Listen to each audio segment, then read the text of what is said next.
आज का बाइबल का वचन प्रेरित चरित्र अध्याय 5 वचन 17 से 26 और आज का सुसमाचार सन यूहन्ना के अनुसार अध्याय 3 वचन 16 से 21।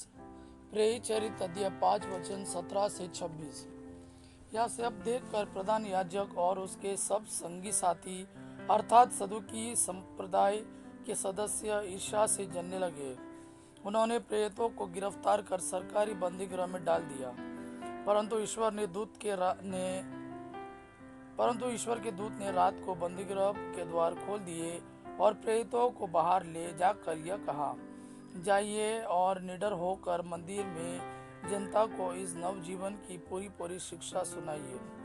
उन्होंने यह बात मान ली और भोर होते ही वे मंदिर जाकर शिक्षा देने लगे। जब प्रधान याजक और उसके संगी साथी आए तो उन्होंने महासभा अर्थात इजरायली नेताओं की सर्वोच्च परिषद बुलाई और प्रेरितों को ले आने के लिए प्यादों को बंदीगृह भेजा। जब प्यादे वहां पहुंचे तो उन्होंने प्रेरितों को बंदीगृह में नहीं पाया। उन्होंने लौटकर यह समाचार दिया, हमने देखा कि बंदीगृह बड़ी सावधानी से बंद किया हुआ है और पहरेदार फाटकों पर तैनात है, किंतु खोलने पर हमें भीतर कोई नहीं मिला। यह सुनकर मंदिर आरक्षी के नायक और महायाजक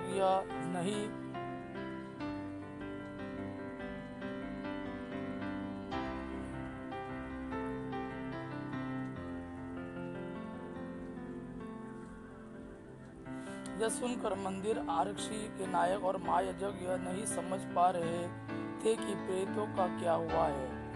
इतने में किसी ने आकर उन्हें यह समाचार दिया, देखिए आप लोगों ने जिन व्यक्तियों को बंदीगृह में डाल दिया वे मंदिर में जनता को शिक्षा दे रहे हैं। इस पर मंदिर का नायक अपने प्यादों के साथ जाकर प्रेरितों को ले आया।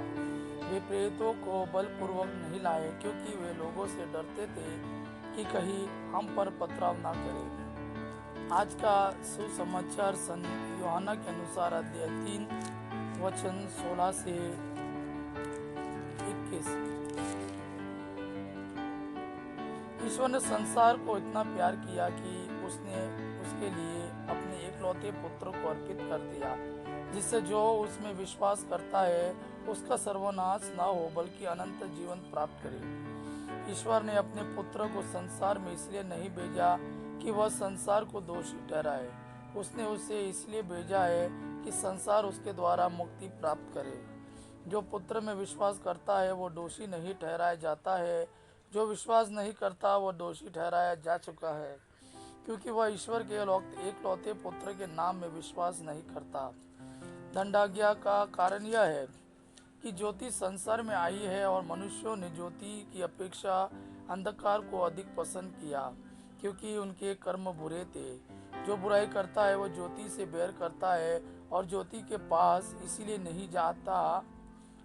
नहीं आता कि कहीं उसके कर्म प्रकट ना हो जाए, किंतु जो सत्य पर चलता है वह ज्योति के पास आता है, जिससे यह प्रकट हो कि उसके कर्म ईश्वर की प्रेरणा से हुए हैं।